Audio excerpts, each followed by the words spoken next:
Welcome back to Umineko. We're back a little sooner than I had planned, but a lot of people seem to be of the opinion that I should just go straight to the tea party without doing a break this time. So, that's fine. We'll just do that, I guess. So here's the plan for today. We're gonna do the tea party and the question marks. Doesn't matter how long they are, we're gonna just power through all of them. Might have like a 3-hour video, who knows. And then once that's done with, if we have time, if it wasn't too long, then we'll go through the tips. We'll talk about my thoughts on all the characters. If we don't have time, then we'll do that next time. We'll do that right before we start episode 3. So, without further ado, Tea Party, episode 2. Let's begin.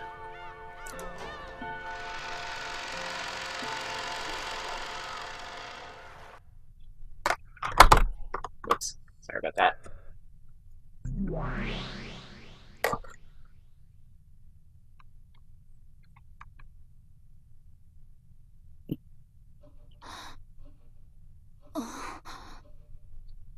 Rosa awoke from her doze. It must have been a very deep sleep. Her mind was hazy and she wasn't thinking clearly. Where is this? It felt like some mansion, but it didn't seem to be the Yoshiramiya mansion. She could see a room that looked like a parlor, and there was some tea that had been prepared. It had probably been made for her. Around the room, some glitter that looked like gold leaf drifted about, making the scene look quite fantastical. When she eventually realized that they were gold butterflies, it further strengthened that impression.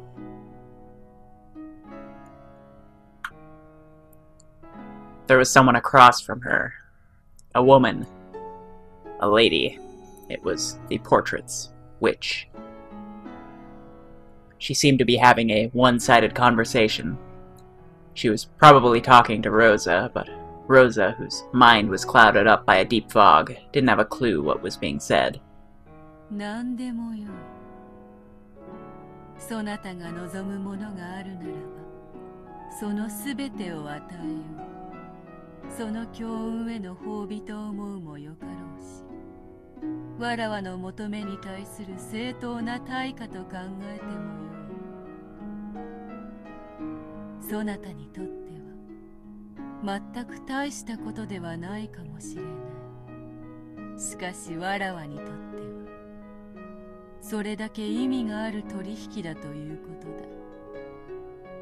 Interesting. So it seems like Rosa made a deal of some kind with Beatrice. That's definitely something to take note of. What is she talking about? I don't know. I don't know.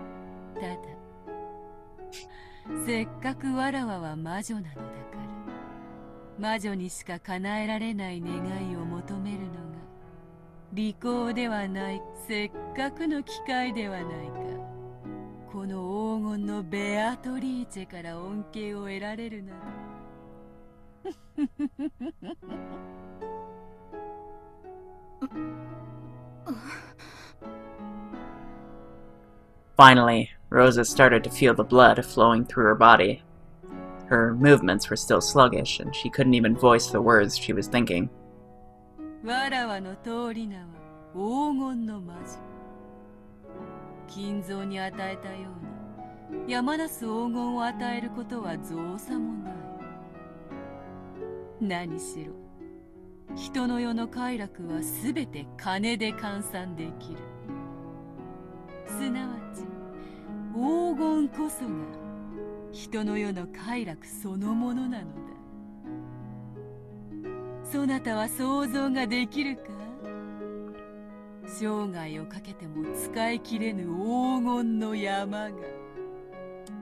Come to think of it, that deal might have something to do with the letter that Beatrice gave Rosa and that we never heard about, we never saw the contents of.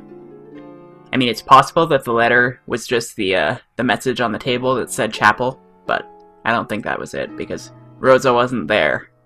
There would have been a reason why. Like, if she had given it to them, you would have thought that she would have went with them, so. As the witch blew on her pipe, multicolored smoke enshrouded their surroundings.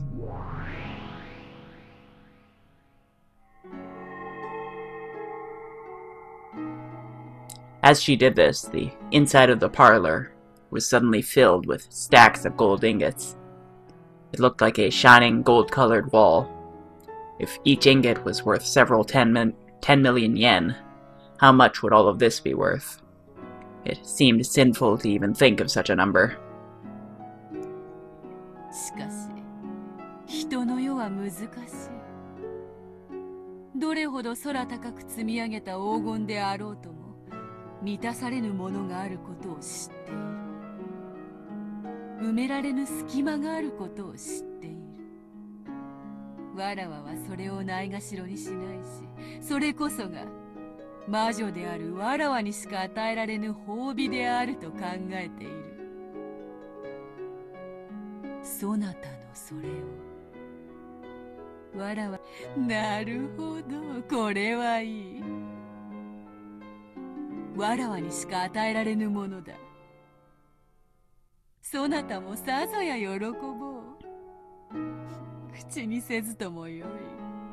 そなたの心の隙間など顔に書いてあるからすぐにわかるぞ。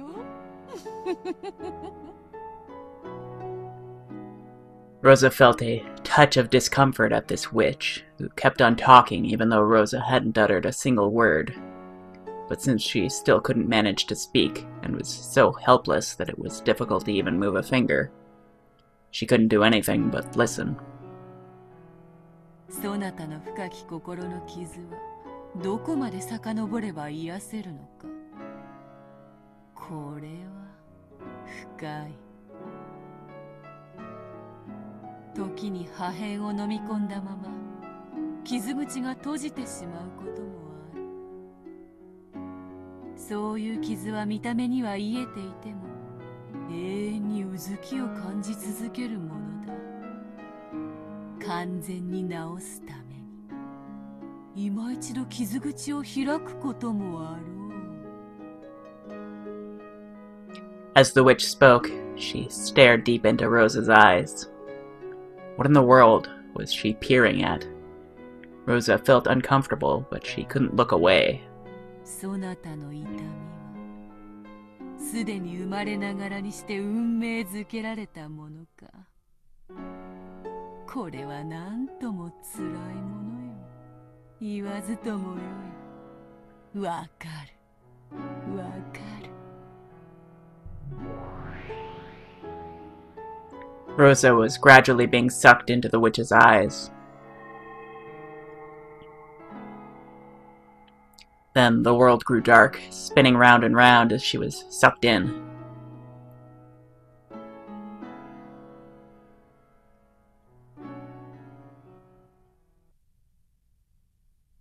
Rosa, Rosa, どうしてお前はそんなにバカなのか?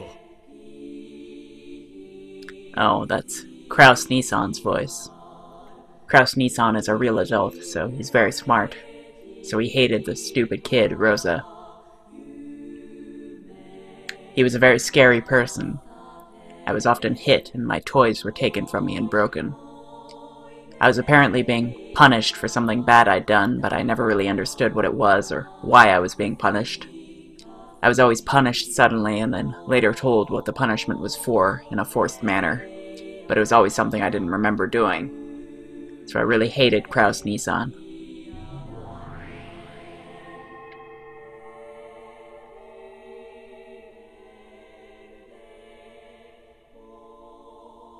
Rosa, Rosa, どうしてお前はそんなにバカなのか? I think that's Ava's voice. Oh, that's Ava Nissan's voice. Ava Nissan is a real adult, so she's very smart. So she hated the stupid kid, Rosa. She was always a very sly person, and she often lied to me, tricked me, bullied me all the time. Apparently I was stupid, and she said it was only natural for stupid people to be swindled by those smarter than them. So I wanted to become a wise person like Ava Nissan, and listened to what she said. But when I obeyed her, for some reason, someone always got really mad at me. So I really hated Ava Nissan.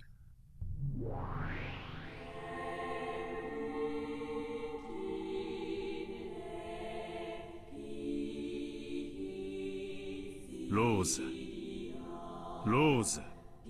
どうしてお前はそんなにバカなのか。Oh, that's Rudolph Nissan's voice. Rudolph Nissan really knows how to get things done, so he hated the stupid kid, Rosa. When Kraus Nissan was around, he would be friendly with Kraus Nissan. When Eva Nissan was around, he would be friendly with Eva Nissan. And when Kraus Nissan wasn't around, he would be violent like Kraus Nissan. And when Eva Nissan wasn't around, he would play dirty like Eva Nissan. And even though he was also bullied most of the time, when Kraus Nissan and Eva Nissan weren't around, he gave me 2 people's worth of bullying. So I really hated Rudolph Nissan. Oh, but these were my memories from when I was a kid. It's common for unfair things to happen between kids, and you mustn't hold on to grudges for such things forever.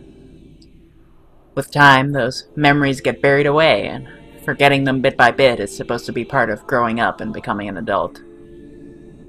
So becoming an adult is the same as separating yourself from all those memories. And because of that, no matter how much time passed, Rosa couldn't become an adult. Even though she had been blessed with a daughter called Maria and was called a mother, she didn't at all feel like she had become an adult. The witch pitied her for that. She smiled, saying that she could heal that pain herself. どうやって癒すのか。可能ではあるが簡単ではない。時間を巻き戻し、そなたに兄と姉がいなかった世界を与えることもできよう。しかしそれでは、そなたは兄と姉に苦しめられた記憶が残らず、故にそれをもって褒美であると言われても納得はできまい。上は癒してこそ満たされる。上そのものをなかったことにしても誰も感謝しない。日々の飽食に感謝する若者がいないようにな。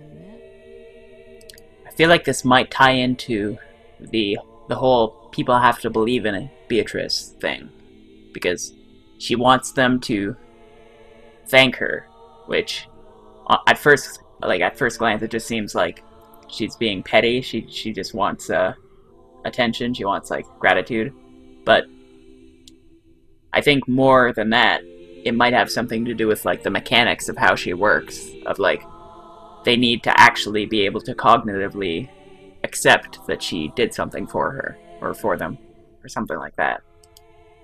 わかるか? I think she's telling me something really complicated. In short, even if she makes it so I never had older siblings, that wouldn't remove my pain. Maybe that's what she's saying. Strictly speaking, that's not quite right. Healing isn't the same as removing pain.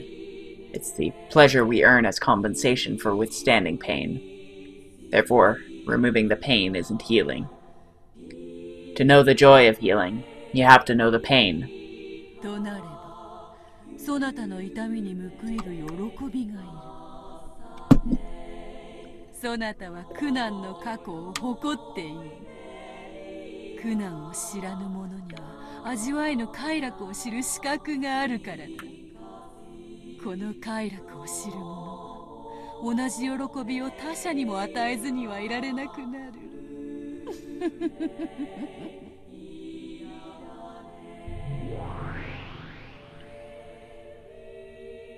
When the witch snapped her fingers, even though the room was still filled with a mountain of gold and had already lost all semblance of reality, a fabulous tablecloth appeared on top of the table, and a wonderful meal was laid out, almost as though it was the opening of a banquet in a castle from some fairy tale. For an instant, Rosa truly did feel a pleasurable surprise at how fabulous it was, but at the same time she felt a bit of anticlimax.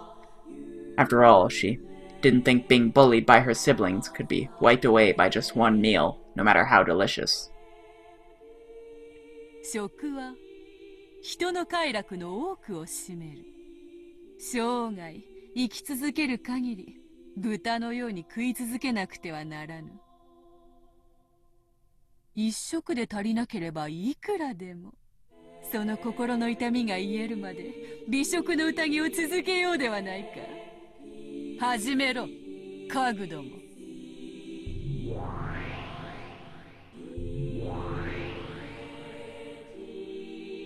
As the witch clapped twice, there were suddenly two goat-head servants there, and they began to prepare the meal. From the beautiful dishes adorning the table, they efficiently took some food and began to pile it up on Rosa's plate. It really did look delicious, but Rosa's body still felt as heavy as lead, and there was no way she'd be able to eat. Maybe they also understood that. The goat-head servants tied a napkin around Rosa's collar, and gallantly brought a glass of before-dinner alcohol to her mouth, tilting it for her. She remembered an old servant who had once carried rice porridge to her mouth when she was laid up with a high fever. She couldn't drink it well, and it dripped down from her mouth, but she felt the fragrant sweetness spread throughout the mouth. ドイツ産の寄付ワインにあやかった甘きアペリティフよ。By the way, last time that word came up, aperitif, I looked it up. It's like an appetizer, basically. 白ワインを赤きゴールデンドロップで染めたワインカクテルだ。名付けるならば、ブラッディ・クラウスか。そなたの兄を圧搾機にかけて絞り出した血のゴールデンドロップだけで染めてある。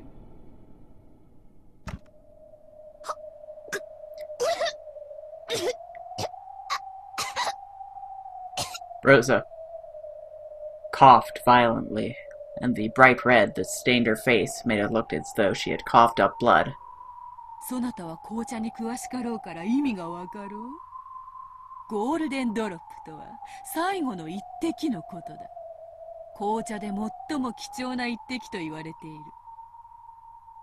そして血のゴールデンドロップも同じ。人間から絞り出せる血液の貴重なる最後の一滴。あれにて絞る。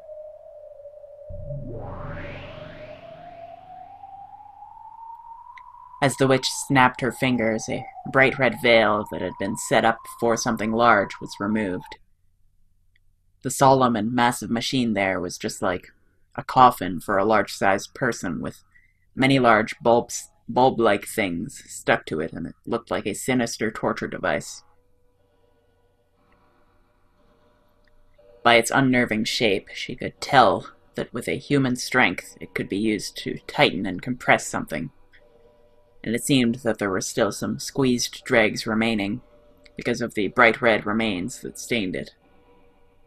しかしゴールデンドロップは一度に一滴しか取れぬ。どんな人間からも一滴以上は取れぬというわけだ。しかしわらわは魔女。人をよみがえらせることもまたたやすい。When the witch snapped her fingers, the human compressor suddenly began to shake. No, she could also hear a groan. It looked almost as though someone sleeping in that man-sized coffin had woken up and was now struggling to get out. But that was wrong. What was inside definitely had been squeezed dregs. Using her magic, the witch had once again revived these squeezed dregs to how they'd been before they were squeezed. 3 goat-head servants with muscular physiques approached the compressor and forcefully started tightening the large bulb. As they did, an unearthly moan came from inside the coffin. Rosa thought she knew the owner of that voice.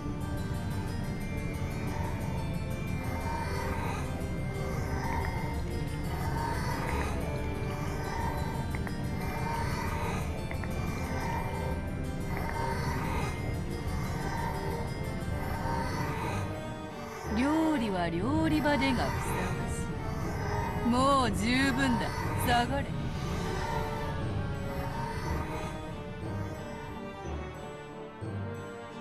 ゴールデンドロップがどれほど貴重なものかお分かりいただけたかな。それを集めそれほどに赤く染めるには何十人分も絞らなければならない。 The witch definitely said that only one golden drop could be taken from a single human. And yet she had dozens of people's worth of golden drops from a single human. Only a witch could do this. The Golden Witch Beatrice could kill a single human endlessly. In other words, before Beatrice, even death did not mean freedom. 二口目はいらぬか。この男に殴られ、口中に滲んだ血を飲み込んだ日を忘れたか。そうそう、あの味を思い出せ。こぼし尽くして枯れ果てた涙の味を思い出せ。その悔しき思い出を癒して足りるアペリティブであると信じている。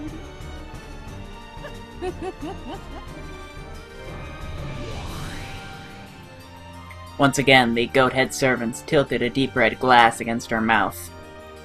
Rosa tried resisting by closing her lips, but the deep red liquid was relentlessly poured into her mouth, which hung open with shock. And the inside of her mouth was filled with a ghastly sweetness. It definitely was a fragrant sweetness. The living blood of her brother, who had given her such hateful thoughts and made her soak her pillow so many times, had been collected from his death, repeated dozens of times. How could the crimson-stained wine not be sweet? But Rosa tried to spit it out. Because of that, the deep red wine that spilled out of Rosa's mouth looked just like a bloodstain. Now that she knew that this ghastly substance wasn't a simple aperitif, Rosa couldn't help but feel uncomfortable about what would happen if this banquet continued. それは旬の野菜による二枚舌のサラダ風だ。お前がいつか食いちぎってやりたいと9歳の誕生日の日に願ったエヴァの舌で作った念願のサラダよ。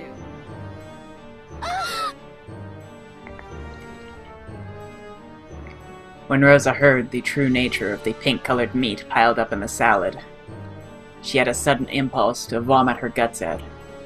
Furthermore, the goat servant stuck a fork in it and carried it to Rosa's mouth. 姉の二枚舌のお味はどうか。さぞや柔らかくとろけるであろう。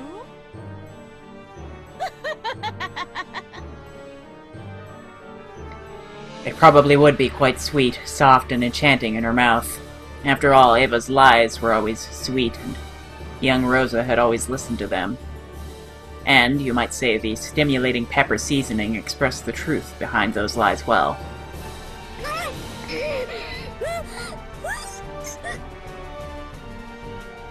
As the tongue salad that kept being pushed into Rosa's mouth was covered with saliva, she spat it out. But the goat-head servants carefully returned it to the plate and carried it to Rosa's mouth over and over again. 言うに及ばず、そのサラダにはエヴァの舌を5枚も惜しげなく使っている。舌は1人から1枚しか奪えん。しかしわらわなら何度でも奪える。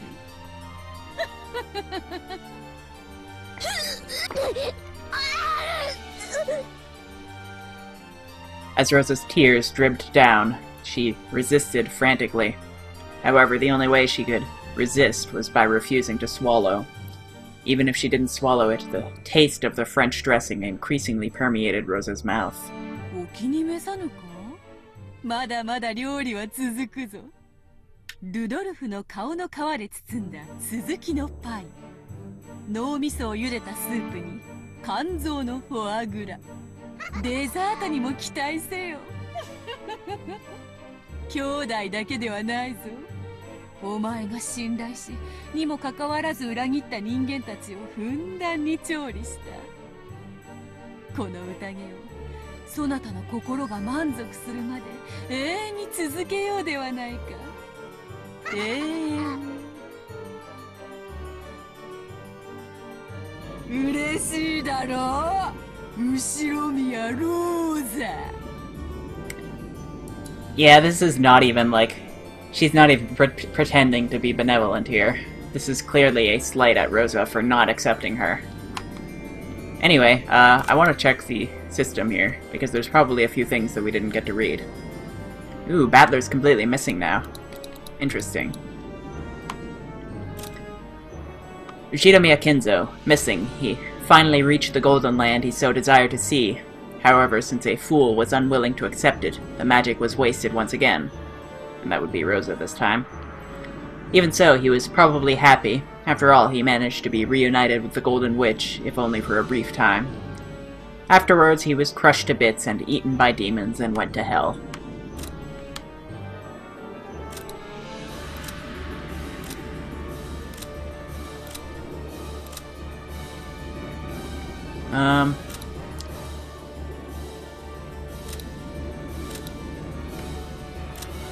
There we go. Missing, selfless furniture seeks nothing but repose in the Golden Land. However, since a fool obstinately rejects the Golden Land, it seems his time of repose is unlikely to come soon. Afterwards, he was torn to pieces and eaten by demons, and went to hell. Missing. In the Golden Land, she finally found a treasure more precious than gold. However, it only lasted a brief time. Because of a fool, she was forced to once again lose what she had finally found. Interesting, so I feel like this might actually be a bit of a spoiler here, and that Battler may be the one to intervene here. Afterwards, she was chewed into pulp by demons and went to hell. Then, missing Maria, in the Golden Land she learned that her mother still truly loved her. At least for now, she is satisfied.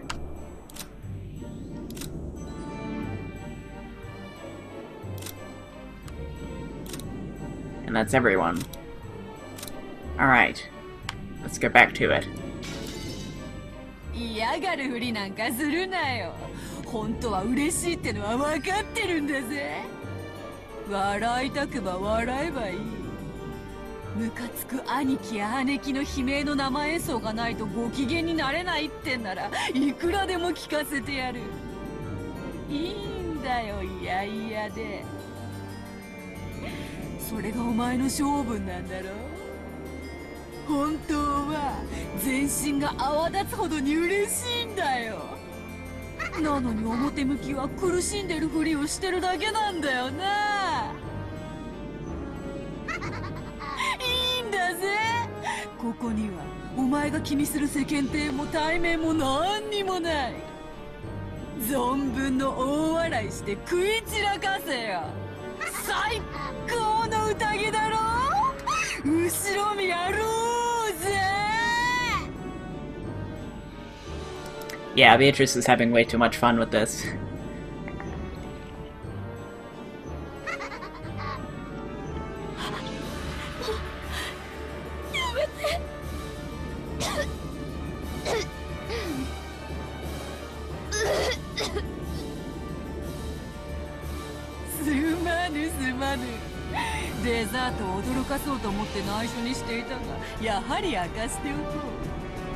Oh god, it's gonna be Maria, isn't it? 明かせばフルコースを食べ遂げようという励みにもなるだろう。デザートはお前が愛しているふりをし続けなければならないマナ娘マリアとリンゴのオーブン焼きだよ。うまそうだろ。こいつを食べればお前は全てから解放される。自由だよ、自由。やっとローザという一人の人間として自由を得るんだよ。嬉しいだろ。嬉しいはずさ。よだれが垂れてるぜ。鏡を見てみろよ。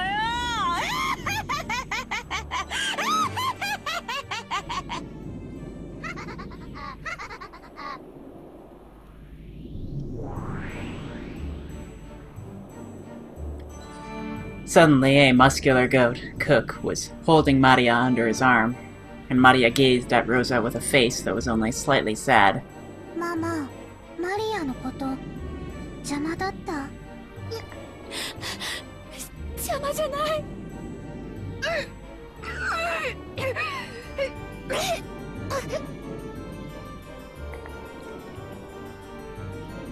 As Rosa spat out the food that was continually being carried to her mouth.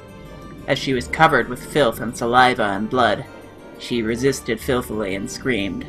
ママがマリアのこと邪魔ならマリア食べられても平気。だってマリアはいつもママにひどいことばかり。ママが男の人を連れてくる時も静かにできなかった。ママが男の人とお泊まりしてくる時寂しくて暴れてお部屋を台無しにした。勝手に探しに行って迷子になって警察のお世話になってママに恥をかかせた。何日も帰ってこなくて泣いちゃって近所の人に慰めてもらってママに恥をかかせた。こんなマリアだからママの迷惑になってる。生まれてきてごめんなさい。だからマリアはママのために美味しいリンゴのオーブン焼きになるの。そしたらママに初めてマリアがいてよかったって思ってもらえるかな。マリアを食べて美味しかったって思ってもらえるかな。美味しいよね。寒類にむせべよ。娘がここまで行ってるぜ。マナ娘とリンゴのオーブン焼きなんて最高のデザート。これだけ美味しい食あんた最高の母親だぜ。後宮ローゼ。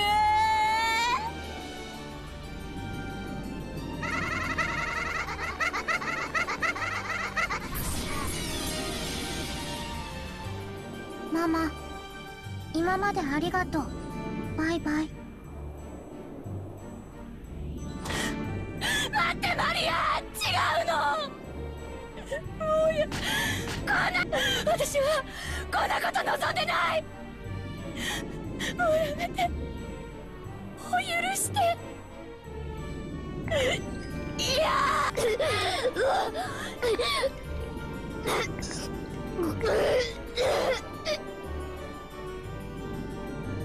我がもてなしに満足してもらえたか。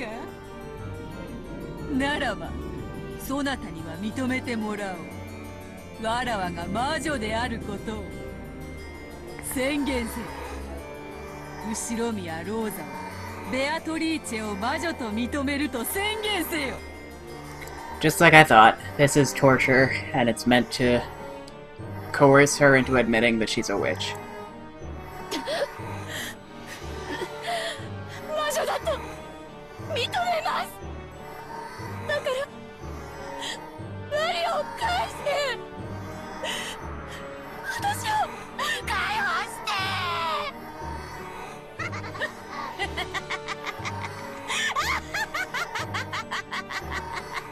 ついに認めさせたぞ。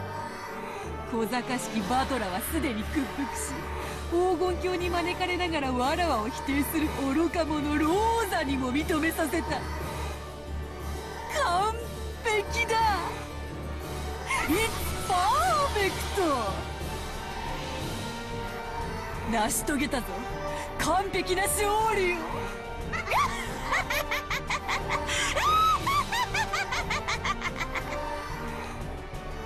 さあマリアを連れて行け。ローザに美味なオーブン焼きを振る舞ってやれ。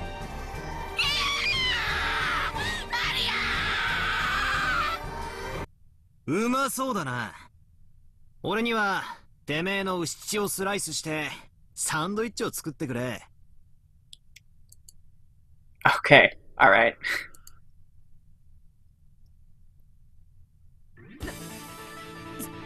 その声は。 Because I'm pretty sure the battler in, even though the battler in the in episode 2 submitted, that doesn't mean the battler that was facing her at the chessboard submitted.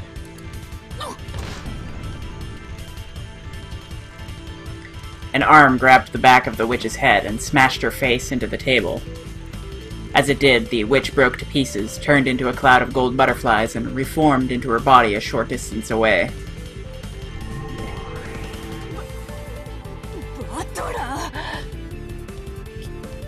貴様家具となって魂まで屈服していたはず。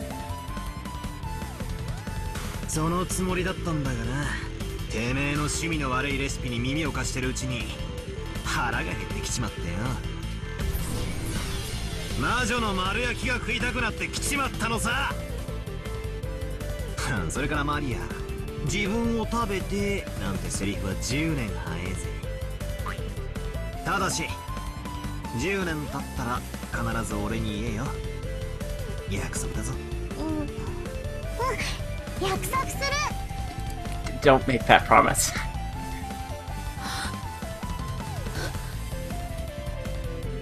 バトラ君。待たせたな、ローザおばさん。俺は忘れてたぜ。こいつは俺とこの女の一騎打ちだったんだ。俺が屈するわけには断じていかなかったんだ。ローザおばさんが粘ってくれたおかげで再び戦う気力を取り戻せたぜ。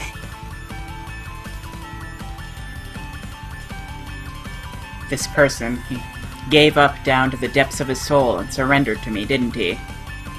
I see. He doesn't know when to give up, just what I'd expect from Ushiro Miyakinzo's grandchild. So the chick of a phoenix is a phoenix after all. 威勢が良い。気に入った。そうでなくてはな。わらわの期待する後宮バトラとはそうでなくてはならん。わらわを否定してみろ。そしてそれをわらわは完膚なきまでに叩き潰す。何度でも屈服させてやろうぞ。一度靴を舐めたそなたに何度でも敗北の味を教え込んでやる。上等だぜ、この後宮バトラ。泥をすすってでも立ち上がる男だってことを教えてやれ。俺は喧嘩で無敵だった試しはね、何度か負けてる。だがな、必ず泥をすって立ち上がる。そして必ず蹴りをつける。男の喧嘩はな、負けを認めない限りどれだけ叩きのめされようと負けじゃねえんだよ。一本取られただけで俺が参ると思うなよ。楽しませてやるぜ、ベアトリーチャー。受けて立とうぞ後宮バトラ。 I wonder if there's significance to them being in front of the portrait now. Because I remember that's where everything started. That's where all the supernatural stuff started, at least. Or it seemed to start. Is at the end of episode 1 in front of the portrait. So that's at the back of my head right now. カグド、次なるゲームの準備を始めよ。その間に貴様にはたっぷりと聞かせてもらおうではないか。こたびのゲームでは密室も多いぞ。そなたの逃げ工場のほとんどをわらわが赤で叩き潰した。その上でさらにどのようなへりくつで言い逃れてみせるのか。礼拝堂の鍵、ジェシカの部屋の鍵、使用人室の鍵、夏日の部屋の鍵、客間の鍵。お前らのお得意な基礎、妄想、暴言、空想、運んでも超展開斜め上でわらわをとことん否定してみせろよ。ああ、ダメだぜ、全然ダメだ。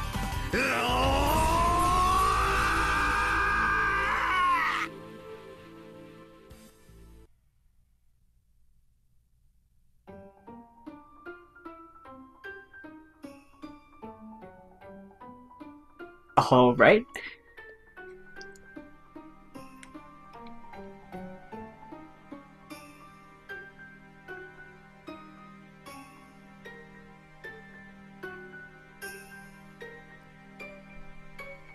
So I remember last time when this happened, it was kind of like there was like a lot more intense music going on, and this time it's more somber. It's more fitting the mood of this episode.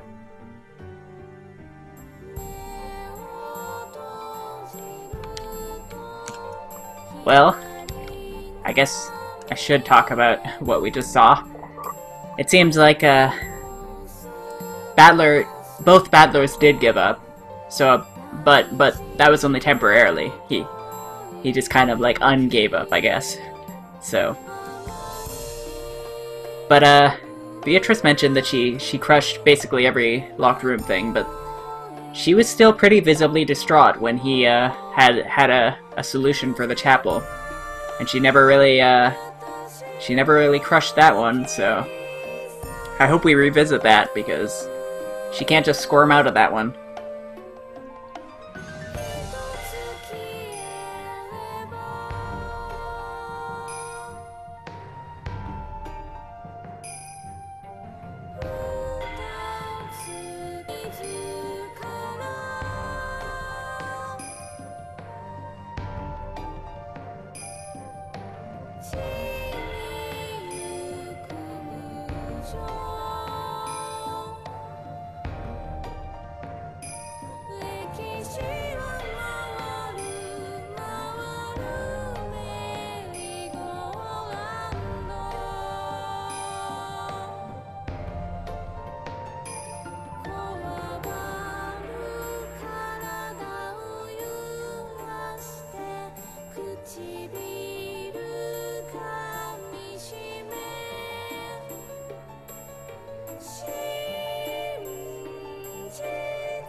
I wonder if Lambda Delta is the other witch we heard the voice of.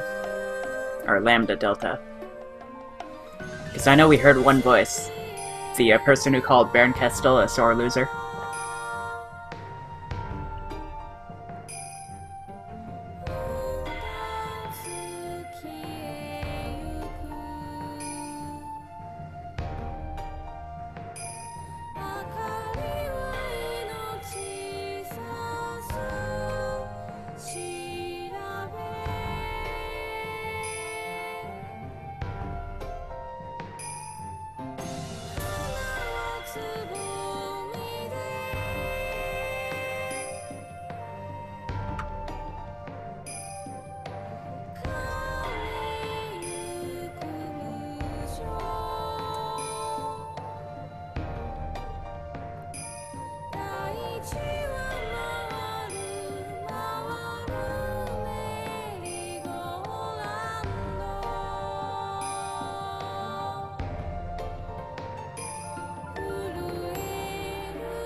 We're definitely getting a lot more credits than last time.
Alright.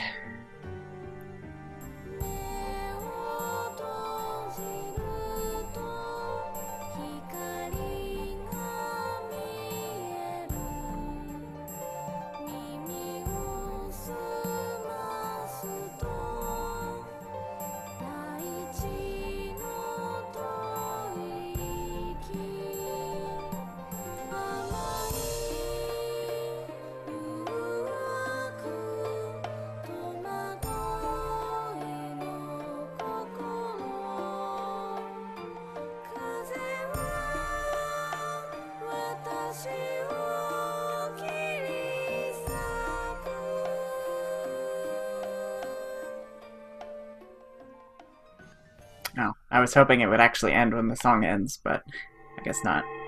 So next we're gonna do the question marks right away. The last one wasn't that long, so we'll see if this one is.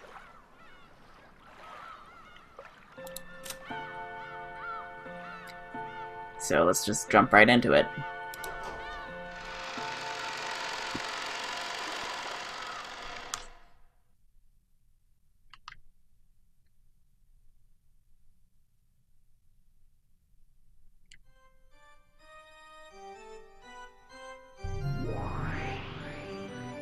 さて、お楽しみいただけたか？ここまで一方的なワンサイドゲームだと見応えを通り越して退屈よ。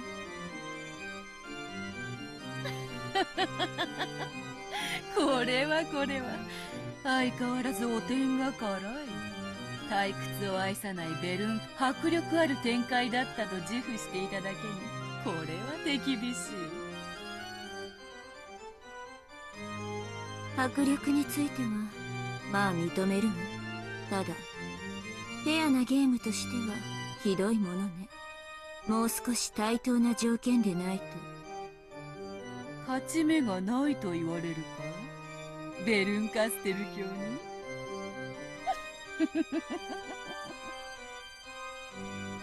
どういう意味かしら、ベアト。ごまかさなくてもよい。すでに知っておるぞ。そなたが傍観者でないことを隠し通せているつもりか。そなたは人の領地まではるばるやってきて、わらわの逆の目に貼る不届き者よ。わらわのゲームを傍観するつもりでいて、わらわの敗北に厚く張っておるのだろうが、図星であろう。だったら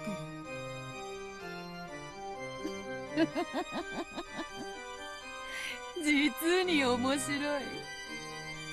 あのラムダデルタ教を退けた最強の魔女ベルンカステル教と戦える機会を賜れるとは本当に愉快よ。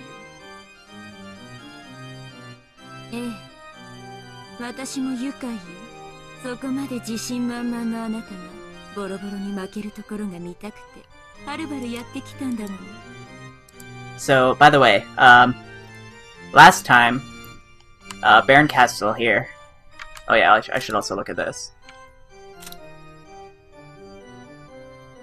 Oh, we've got more stuff here. The Endless Witch who has lived for 1,000 years, she's known for being exceptionally cruel, even among witches. She loves bullying the weak, and is capable of using trial and error endlessly to find the cruelest fate they can possibly be given. And she toys with her victims even further by piling on one after another. This witch is extremely powerful, but word has it that she sometimes becomes obsessed with creating certain patterns, so that her means end up becoming her goals. Then we've got the Witch of Miracles, who has lived for 1,000 years. Her vast power is capable of creating all kinds of miracles, but her heart has broken a bit as a result. Back when she was a human, Lambda Delta once imprisoned her within a cruel fate, toying with her the whole time. As a result, it seems she's unable to abandon others who are caught within a similar fate. Theoretically, she's a witch with the greatest powers, but in practice, this is no more realistic than folding a piece of paper 100 times that it reaches the moon. Yet she did fold it 100 times. Right, so, last time, they said that Baron Castle's power was to get any desired outcome as long as the possibility wasn't zero. Whereas Beatrice's power was to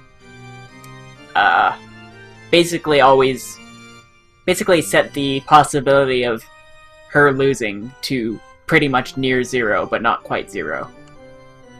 So I think what's the idea here, a potential way of interpreting that and tying everything together, is that maybe Beatrice's power is like time travel. Maybe she can, like, roll back time and just keep trying things over and over again. And that's what it means by trial and error and reviving.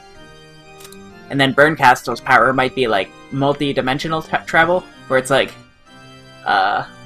in order to find, like, the 1% chance or whatever, like, the successful result, no matter how unlikely it is, she just needs to go to the universe where it happens, right? And that universe will exist. So that's one possibility, but I don't know if they're gonna go that crazy with all these powers. So, let's keep going. なんと素直なお人なのか。それにしても、わらわと大ベルンカステル教との対決を、ただの一人の感染者もなくというのは、いくらなんでももったいないというもの。呼んだのね、あの子。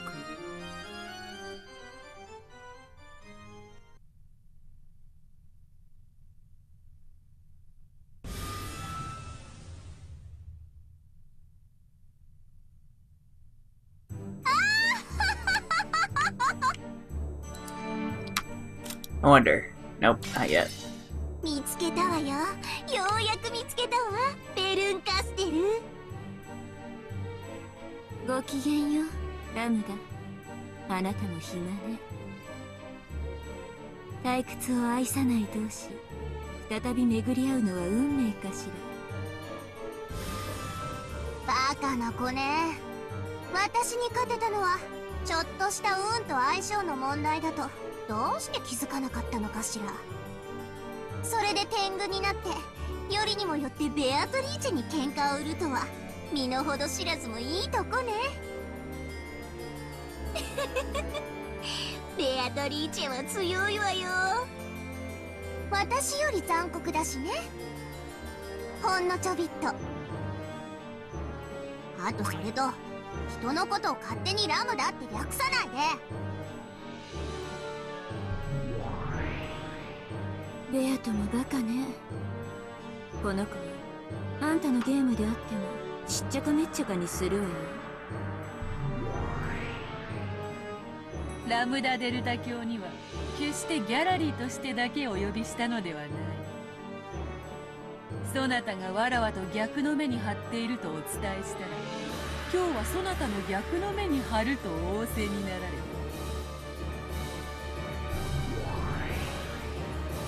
あんたまだ根に持ってるのね。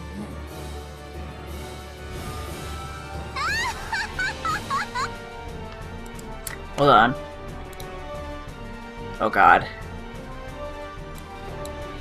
Alright, I'm just gonna pretend I didn't see that.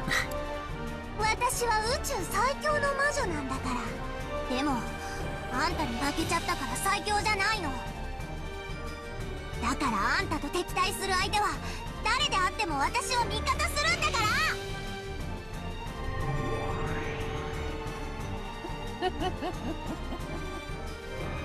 というわけだ。ダイベルンカステル教が相手ならば、この程度ではハンデにもならぬだろうが、余興にはふさわしかろう。好きになさい。バレてる以上私も本格的にやらせてもらうわ。それがよかろう。もとよりわらわの辞書に手加減の文字はないのでな。ラムダデルタ教、この度の貴重な縁を楽しもうではないか。ええ、こちらこそよろしくよ、ベアトリーチェ教。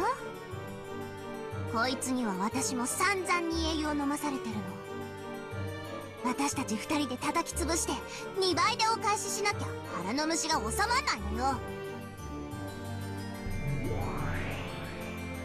こちらこそよろしくよ、ラムダ、そしてベアト。どういう勝敗になろうとも、これは私たちにとってとても有意義な戦いになるわね。そうね、もちろん負ける気はないけど、私たちには勝敗以上に意義がある。何しろわらわたちは退屈を愛さない。The three witches giggled, cackled, and guffawed. その通りよ。感謝するわ、ベアト。やっと退屈から逃れられそうだわ。せいぜい私を楽しませます。ラムダデルタと二人がかりで。そうさせてもらうぞ。そうと決まればベアト、早速作戦会議をするわよ。その子の弱点を知り尽くしてる。それを全て伝授してあげるわ。にもかかわらずラムダデルタ教はお破れになられた。もう教えてあげない、教えてあげない。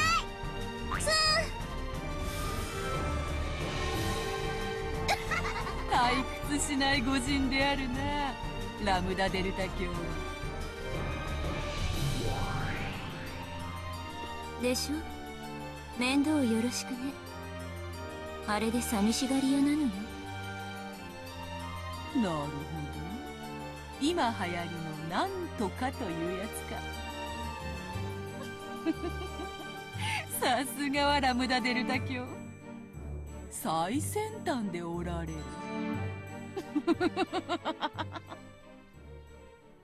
もう行きなさいよ。あの子、あなたが追っかけてくるの待ってるわよ。それでは失礼しよう。また次のゲームに。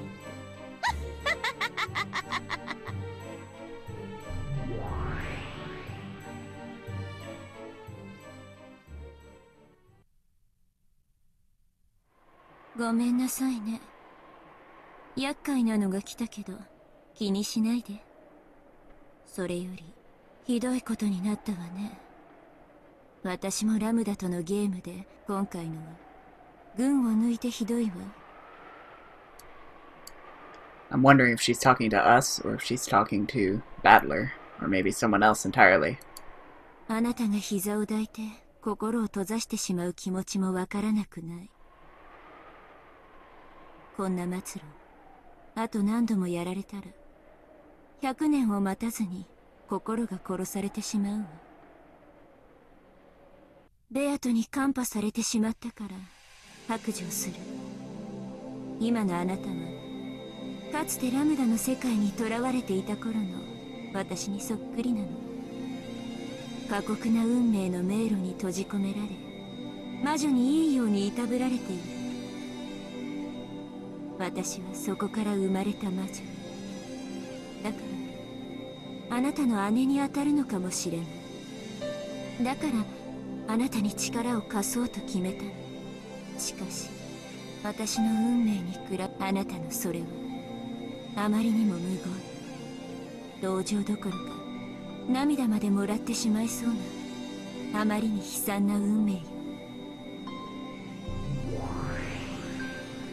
でもどうかくじけないで。ベアトになんか決して屈しないで。確かにあの子のゲームはあまりに卑劣。ゲーム版を少しだけ見させてもらったけど、その舞台仕掛けのいやらしさは多分ラムダデルタのゲーム版のそれをはるかに上回るわ。しかも恐ろしいことに、あの子は駒を指すとき常に最善手を指しているわけではない。 So no more chessboard thinking, huh? ここがラムダとは大きく異なる点。 Oh wait, ラムダは勝つために常に最善手で圧倒的な数の駒を指してくる。 so for Beatrice, the chessboard thinking doesn't work, but for Lambda it does. しかしベアトはたまにわざと手を抜いて駒を指してくるの。困ったことに、相手の指し手から手の内を探ろうとしている私たちにとってこれは非常に手強い情報のノイズ。厄介なか乱になりうるわ。しかしチェスに例えるなら、無駄な一手は相手にノイズを与えるかもしれないけれど、貴重な一手を損していることに違いはない。 I mean, that's true. There's a reason why theory exists. There's a reason why, like established, proven moves are good. And this applies to not just chess, but like military strategy, like everything. But like, if you're just breaking conventions and being unpredictable, that's easy to counter by just kind of returning to the basics and doing what's actually useful and doing what's actually the right move. So sometimes, like, although it can throw someone off guard, it doesn't actually prove to be very useful in the long run. つまりスケール余地はゼロじゃないってこと。あなたには信じられないだろうけども、今回のゲームもそう。あれだけ圧倒的な展開に見えて、実は隙がある。つけ込ませたいかのように隙がある。それが罠なのか、こちらを試しているのかわからないけども。I wonder if she's referring to the chapel? とにかく屈服しないで。思考を止めないで。あらゆる可能性を否定しないで。あなたが戦う意志を持ち続ける限り、ベアトに勝ちはない。魔女の戦いは守りが肝心よ。勝とうとするより負けないようにしなさい。認めたら負けなら断じて認めてはダメ。あなたに魔女を認めさせること。 Well, she's definitely talking to Battler then. Oh, there we go. We've got Lambda Delta here. Okay, so she is the Witch of Certainty who has lived for 1,000 years. She embodies the idea that hard workers are rewarded, and is revered even by humans. Though she is a witch, she does not stray far from the concepts of humans. For that reason, her power as one worshipped by humans is incalculable. However, she is fickle about whose efforts she chooses to reward, and in many cases she bestows her favor upon those who entertain her the most. Her immense, swift, and terrifying power can make any witch surrender in an instant. However, she is often reckless, and Bernkastel was able to take full advantage of that. Alright. これがベアトリーチェの勝利条件の一つであることはもはや疑いようもないのだから私もあなたの味方であると公言した以上できる限りの力になれるよう努力するわ。 Although denying Beatrice means also denying you, so... あなたも努力なさい。もしまだ膝を抱いているなら早く立ち直って。こういう時なんて言ったかしら。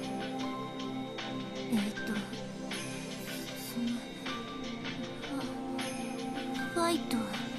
おーみぱー。恥ずかしいわね。私がここまでしてあげたんだから早く立ち直りなさいよね。I don't even know what to think about that.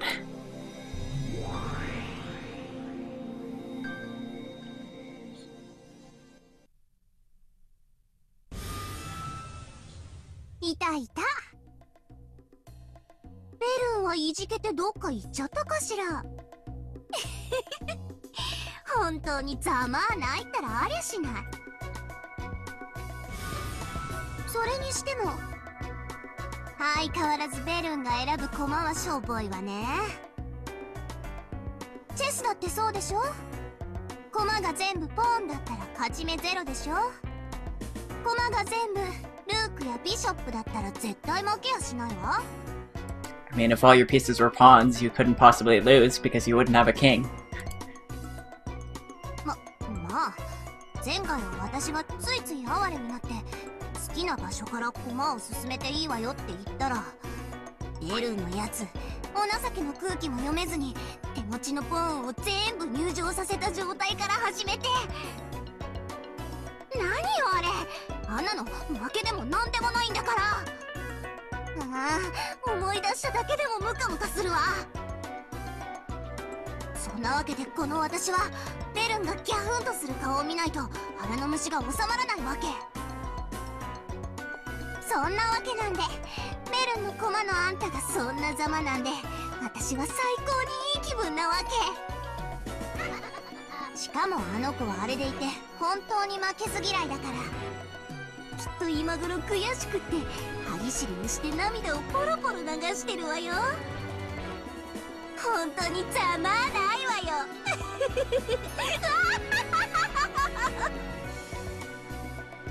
ほらあんたも一緒に笑いなさいよ。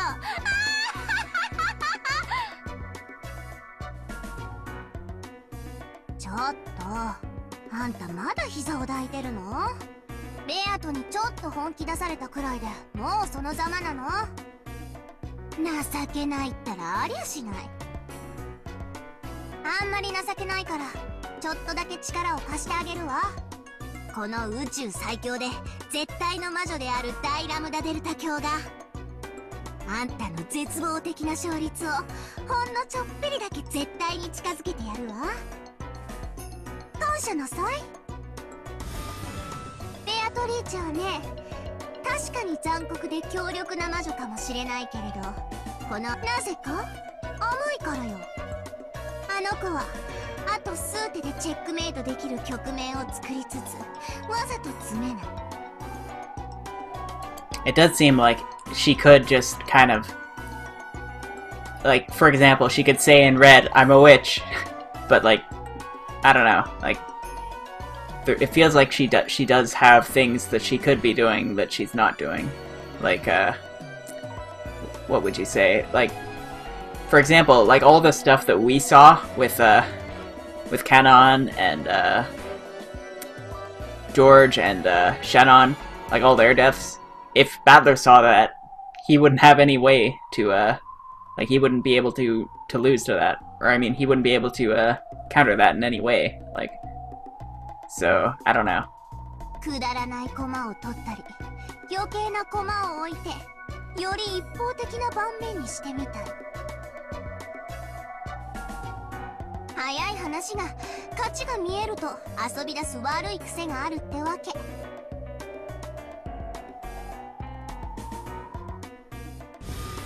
あんたやベルンにとって辛いさまざまな攻め手のほぼ全てが私から見ればやりすぎの無駄もいいところ。つまりそれこそ好きでありチャンスでもあるってわけね。 But I'm guessing you don't have that weakness. 恐れるに値する相手じゃないでしょ。手段と目的を時に履き違える。そして悪い遊びが過ぎる。その結果自ら弱点を作り晒してさえいる。私のような最強の魔女から見ればなんでこんな余裕ぶったことをするのか理解できない。自ら勝率を下げてるなんてね。でもまあそのせいでベルンみたいな相手を読んでかわすタイプの魔女には非常に相性が悪いってわけよ。読みが効かないか。ベルンにとっては私みたいな素直で正直なタイプは読みやすくてやりやすいんでしょうね。I think after this episode, I'll have a better idea of the rules of the game.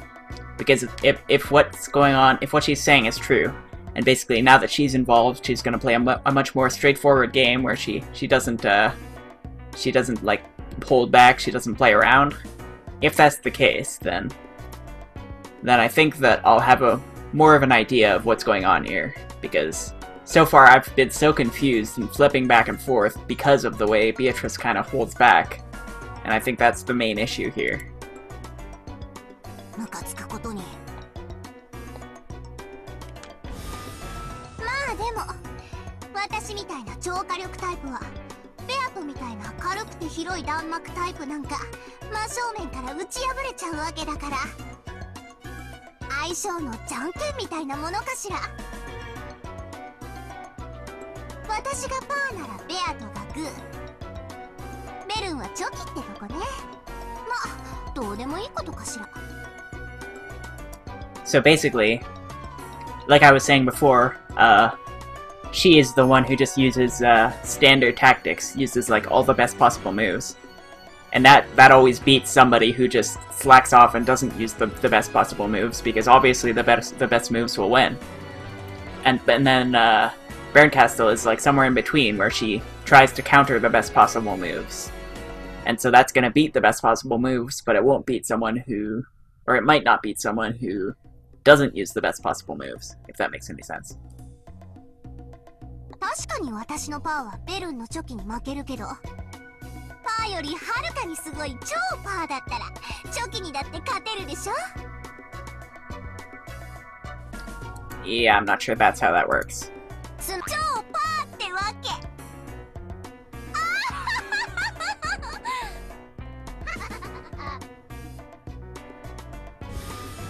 少しは血色が戻ってきたみたいね。ベアトのやつローザとかいう駒をいじめて遊んでるわ。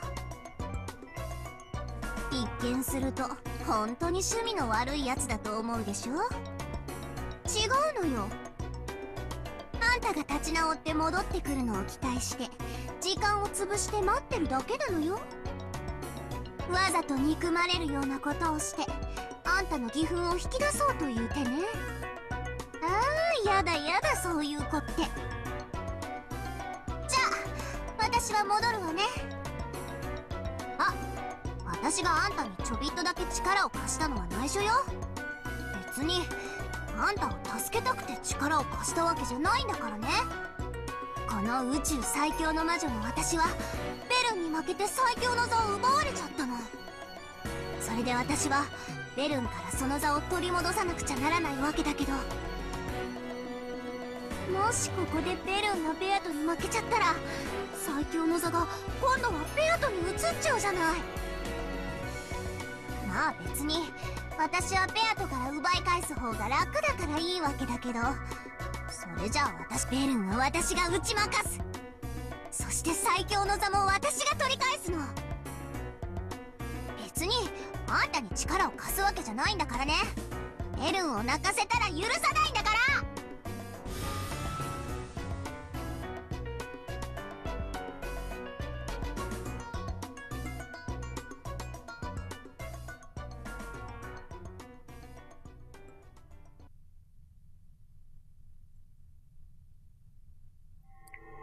Alright, so once again that leaves me with more questions than answers.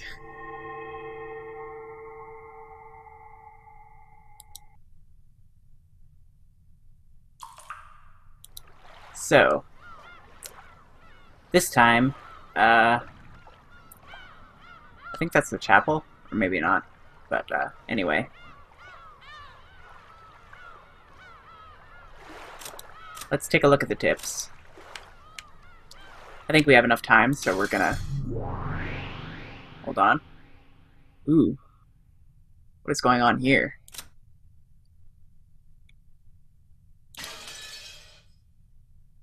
Huh. This wasn't in the, Yeah, this was not in the, original, so... Let's see how this, Let's read these anyway. So we've got the Seven Sisters of Purgatory here. Advanced level furniture created by Beatrice. They can sometimes act by their own will, but they cannot disobey the orders of their master. They're quite powerful while in their human forms, but when they return to their true forms as the Seven Stakes of Purgatory and fly at the enemy at high speeds, they display their true terrifying potential. Belphegor is the fourth sister. She's sensible and reliable. Because of this, she corrupts her masters. And that's what she looks like before, I guess. Oh wait, no. This is a new one. This is a different one. Leviathan is the second sister. She's nothing but a crybaby who's jealous all the time. She'll do what it takes to get what she wants. Lucifer is the oldest sister. She's haughty and arrogant. However, she actually feels pleasure from submission. Mammon is the fifth sister. She's very greedy. Once she decides she wants something, she will sacrifice anything and everything to get it. Beelzebub is the sixth sister. She's a true gourmet. She'd use any ingredients to make a good meal, even her own body. Satan is the third sister. She's very quick to anger. However, she actually wants others to be angry at her. Mammon is the fifth sister. She's very greedy. Once she decides she wants something, she will sacrifice anything and everything to get it. Okay, I think what's going on here is it's explaining which ones are the, which ones are corresponding to which deadly sin.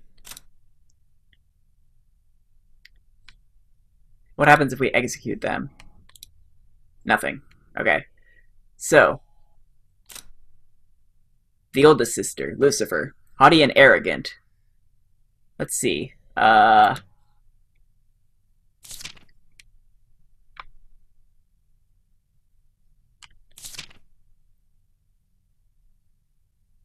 would be George. So apparently George is haughty and arrogant.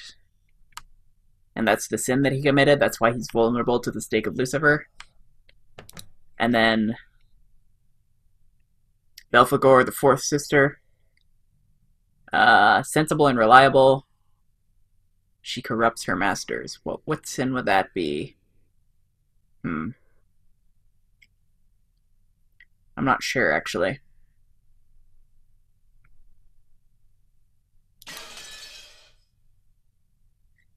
Anyway, oh yeah, also, we should read all these as well. Ushida Miyakinzo, a self-taught human sorcerer. His natural talent and level of knowledge are nothing special, but when his nearly insane powers of concentration and dedication were transformed into magical power, he awakened as a great sorcerer. His power is at least great enough that he was able to summon Beatrice and form a contract with her. Though his power is great, it is also extremely limited. He specializes in summoning and barriers, so perhaps it is fitting to call him a summoner. Interesting. Genji, Kinzo's earliest furniture, which he created to serve him, and him alone, with complete loyalty. Though he was Kinzo's first creation, he was made with the help of a high-class demon, so while there were several defects in his initial specifications, he conceals a great potential within himself. In the many years following that, he continued to mature and compensate for his many deficiencies, turning himself into the nearly flawless butler furniture that he is now. He's approaching the limit of his service life, but the magical power he can unleash for an instant rivals Kinzo's. Maybe that's why his knife affected the butterflies, because he had put magical power into it for just an instant, or something like that. Shannon is, in the truest sense, Kinzo's handmade furniture, which he created without worrying the power of demons. Though there were a few problems with her initial specifications, she was given a very rare and precious thing, a heart. It seems that as a result of his long personal experience, Kinzo came to believe that the power created by the heart contains within it a strong magic. In the lengthy span of time following that, she began to mature, becoming exceptionally skilled with powers of a protective or repulsive nature, such as magical barriers. Because of this, in the realm of barriers alone, she possesses immense magician-class power. And Kanon, so far he is the last furniture created by Kinzo. Making use of all his previous experience, Kinzo managed to implement a set of flawless specs. Kanon was also given a heart, but it was much weaker than Shannon's.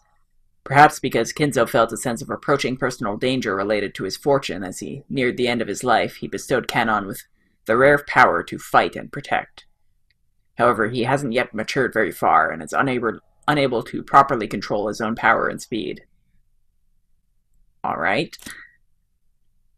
Ushidamiya Battler, an unfortunate young man whom Beatrice has taken a liking to, a human who inherited the black blood from Kinzo. The massive resistance to magical power Kinzo was born with was passed on to Battler. Ironically, it was this trait that made it so hard for Kinzo to succeed as a magician. A massive defensive power against magic can be, even by itself, decisive in a battle against a witch. Kinzo has begun to lose this power with age, but young Battler's power is still on the rise. Perhaps it's understandable that Beatrice tried to crush it as soon as possible. And then we've got Ushida Miyamariya, a little magician who has inherited the black blood from Kinzo. Unlike Kinzo, she was gifted with talent and began to tread the path of the magician from a young age. However, her power is still weak and she hasn't yet graduated from an apprentice's level. However, she is skilled with enchantments, which bestow magical power upon objects, and the magical items she creates are all master class.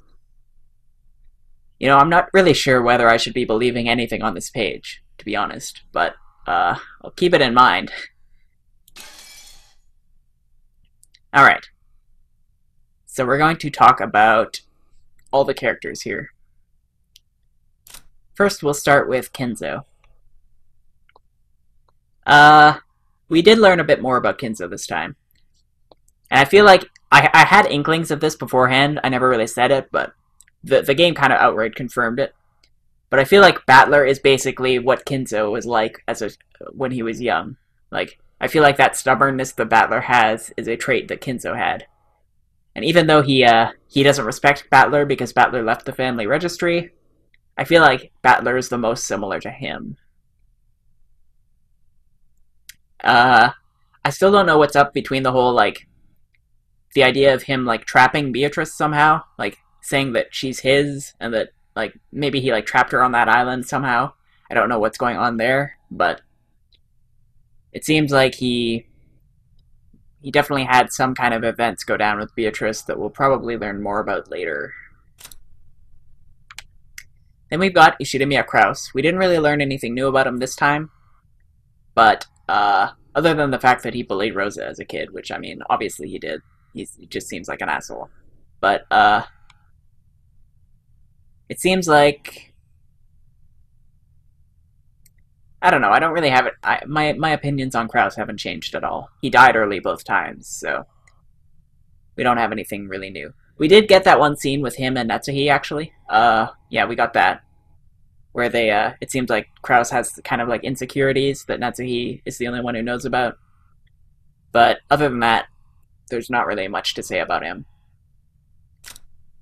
Natsuhi, honestly, I liked her a lot after the end of episode 1. I felt like she really came into her own there. In a crisis situation, she really took control, and she was the one who kind of really demonstrated that she knew what she was doing. And in contrast with Rosa, who she demonstrated that she like had no idea what she was doing in the crisis situation. Like, I would probably be more sympathetic to Rosa and what she was going through and all the like all the stuff that she was like saying and all that route if she was like, I would probably be sympathetic to that because a lot of what was going on was pretty stressful and all that. The problem is we already saw that happen the first time, and Natsuhi handled it like a boss. So, like, in comparison to Natsuhi, Rosa just like failed abysmally, honestly. I mean, sure, when she was running around with Maria, she was like fighting off the monsters with the gun and all that, and that was neat. But she was still holding onto the gold, which was like really weird. If I feel like there's something to do with that, like maybe she made a deal with Beatrice and she was supposed to get gold for something. Maybe I don't know. Maybe she's responsible for the murders or some of them in that route. I don't know.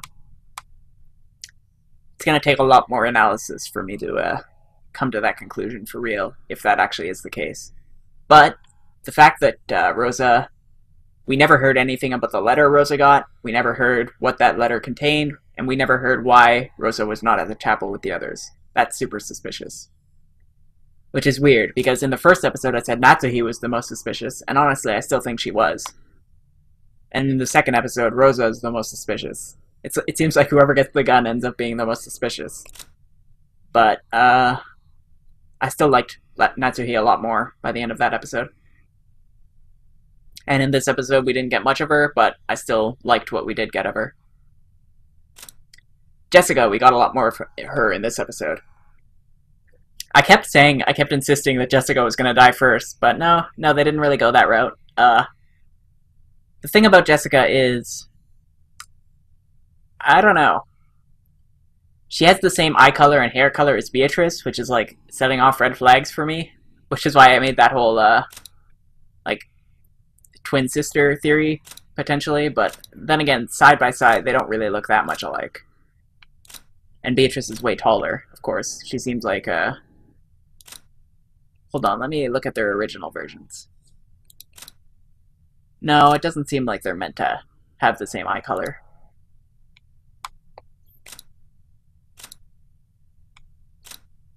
But like I could see maybe like Jessica's voice being changed to maybe kind of sound like Beatrice's, sorta, maybe.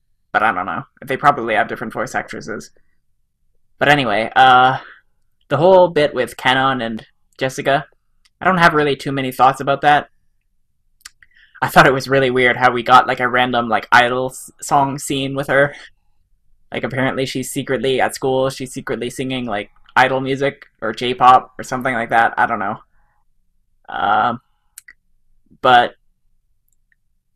I guess the whole part about her putting on a mask and all that is kind of like interesting, but it also seems kind of like one-dimensional right now. Like that's the only thing she really has going on for her.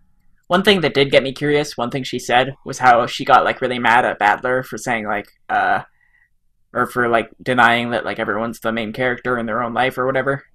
I'm kind of interested in why she might have been so upset about that. Maybe it may have something to do with the whole Kenon thing, and she doesn't want Kenon to be treated like furniture. I don't know. But yeah, I think there's some interesting stuff there, and I think Jessica's probably going to get explored a bit more in the later episodes, even if just a little. So, we've got Nanjo. I feel like I'm really tempted to want to suspect Nanjo for a lot of things, because his autopsies, if you could call them that, were really central to the first road. And, you know, he seems really, like, unassuming. He seems, like, really jovial, like, he's really, like, there's no reason to suspect him, and that's why I'm kind of wary of him, because in mysteries, those are always the people you gotta watch out for the most.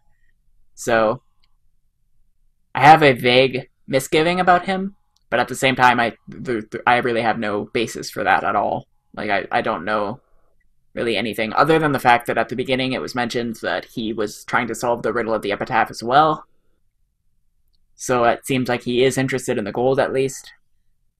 But other than that, his friendship with Kinzo seems genuine enough anyway, from what we've seen.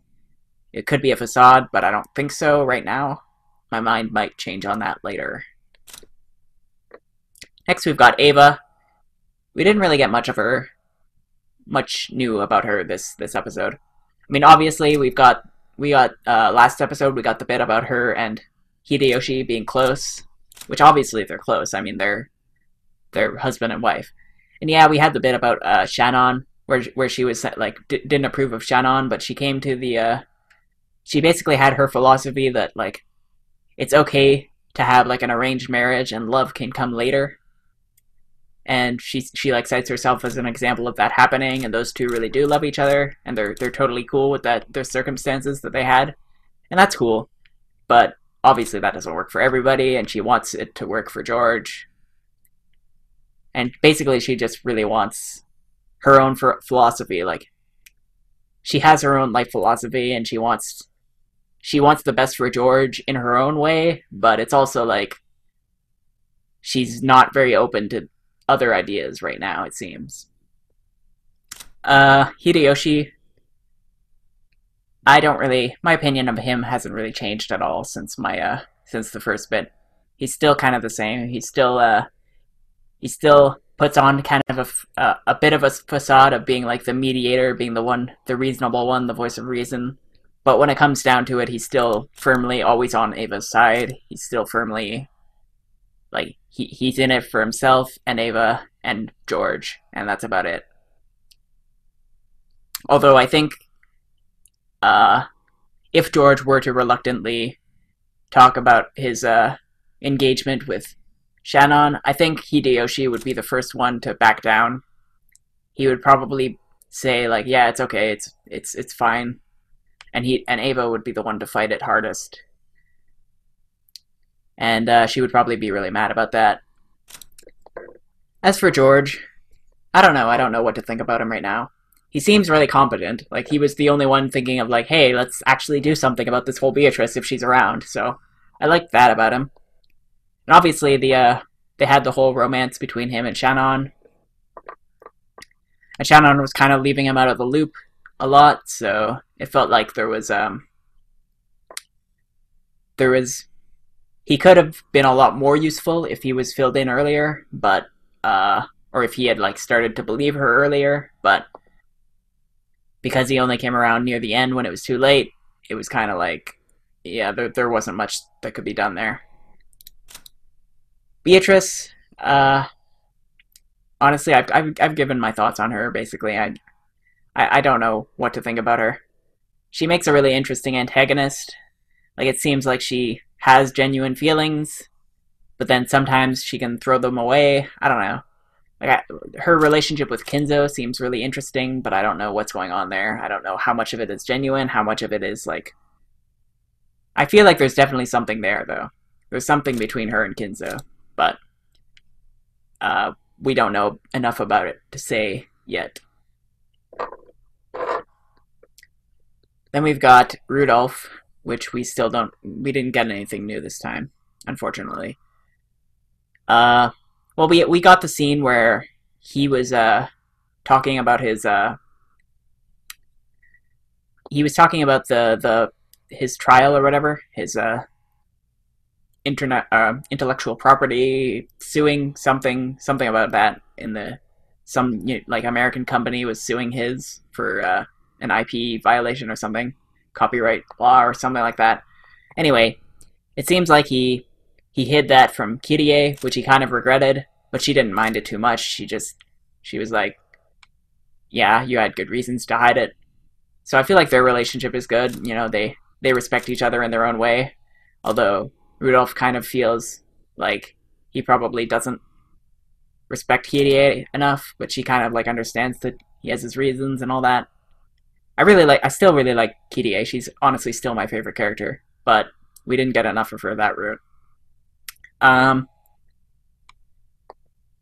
What we did get was a very surprising thing where she actually accepted the witch's existence, which I assume she did because everyone else was there and they were all kind of pressuring her to accept it, and she didn't necessarily fully grasp the consequences of accepting her.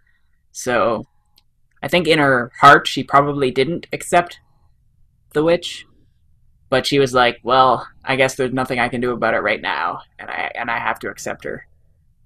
She was probably thinking like the strongest though, that whatever trick Beatrice did in front of them, there was probably some trick behind it, but she couldn't figure it out what it was. So at least in the time she had available, so she just kind of said, "All right, well, I guess that's it. You're a witch. Nothing else I can say."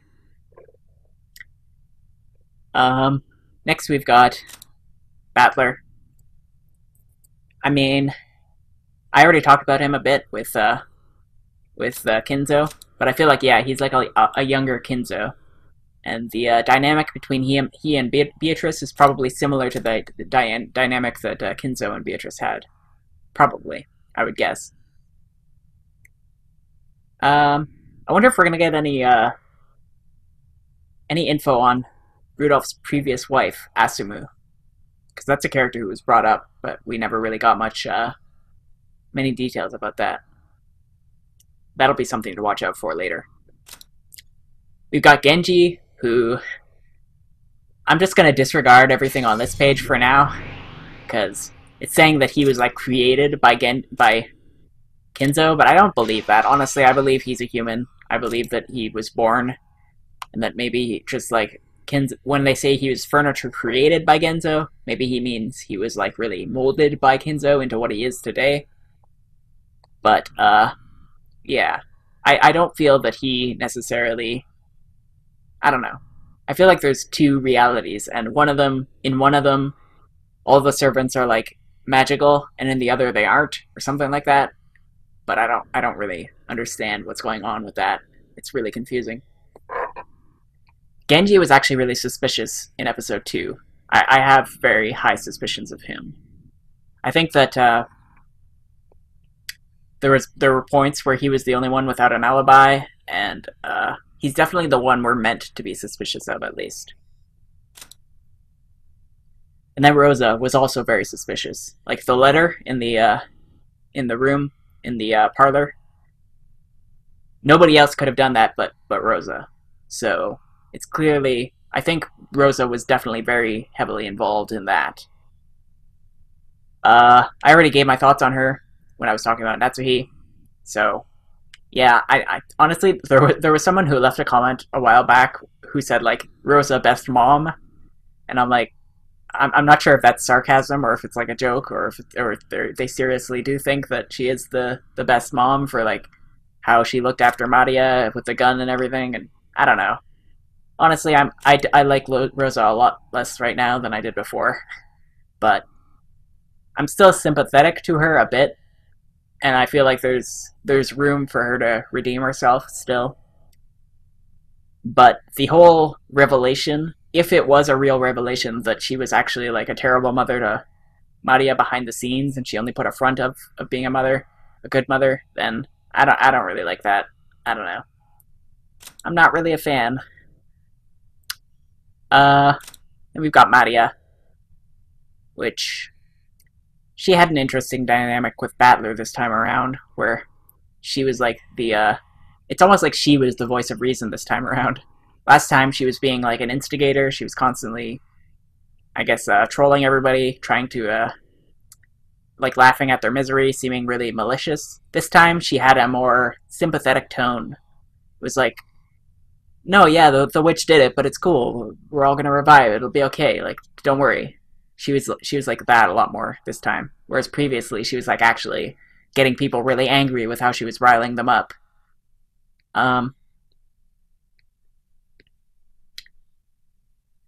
Yeah. I think that's all I have to say about her for now. Shannon, she was kind of interesting this episode. I'm gonna put aside the whole like barrier thing right now because I really don't know what to think about that, but Shannon was kind of like she had an interesting dynamic going on with Beatrice. She had a very like quick flip turnaround when she like super respected Beatrice. Oh, hold on, we can actually change into her other outfit. That's cool. I wonder who else no, we can't change anyone else. Oh, we can change Canon. I bet we can change... No, we can't change Jessica, but we can change George. Can we change anybody else?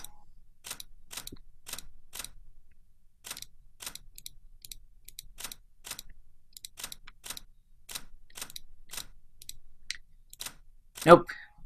But, yeah, she had a very quick turnaround where she respected Beatrice all the way up until Canon started talking to her. And I guess it makes sense. She does respect Canon's opinions and all that, so when Canon started saying that, Beatrice was talking shit behind her back, she believed it, and that makes sense. But then, she was like, I'm not going to pay any attention to Beatrice, and I'm not going to entertain you. Which was, like, interesting to say, but then she didn't actually follow through with that. She kind of did entertain Beatrice, and she did pay attention to her. But she still held her ground in her own way. She didn't have any regrets in the end. And, yeah, I think that's fine. Canon, he's pretty interesting. I don't know his backstory yet, though, so I can't really say fully. I can't really give full thoughts on him right now. I'm gonna hold off until we know more about him. Because I don't know whether he was right to say that he's not human, that he's, only furniture or whatever. Maybe the whole magic thing really is real, and maybe he really was furnished and created and he isn't human. I don't know, but for now, I'm interested to see where they take Canon. Goda, he's like another member of the Suspicious Club this episode, joining like Rosa and Genji, because I still felt that he was very suspicious for some of these murders, like the locked how he was behaving when it turned out that Battler confronted him and said like, you're happy, right? Like what you just said just proved Canon couldn't have done it, and he was like, oh, great, yeah, I'm thrilled about that. Like, it seemed super not genuine. So I don't know. Just reading his reaction to that made me really suspicious of him. But at the same time, he could have just been a bit taken aback. So I don't know. It's possible that he's innocent. Kumasawa, I don't think is the killer in this case, but I'm still open to the possibility that she could kill. She might even be furniture. She might have some kind of special power that we don't know about yet. I don't know. Is there anything we should look here at? We've got some tips, the witch's letters.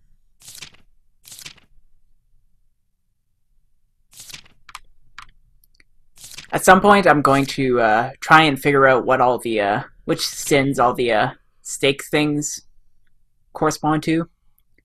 Then I'll be able to probably talk in more detail about that next time. And then we're gonna take a look back at all of these, all 4 episodes after we do that, and we're gonna have a big episode where we. I don't know whether I should do it before or after the tea parties of episode 4, so please let me know about that. But I'm definitely gonna have a big episode where I just try and go through everything, just try and solve everything after episode 4. Anyway, I think that's everything. That's enough for now. Can we execute and resurrect here?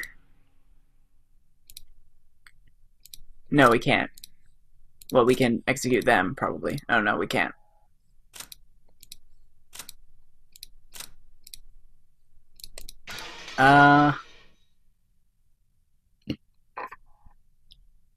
One thing I do want to take a look at is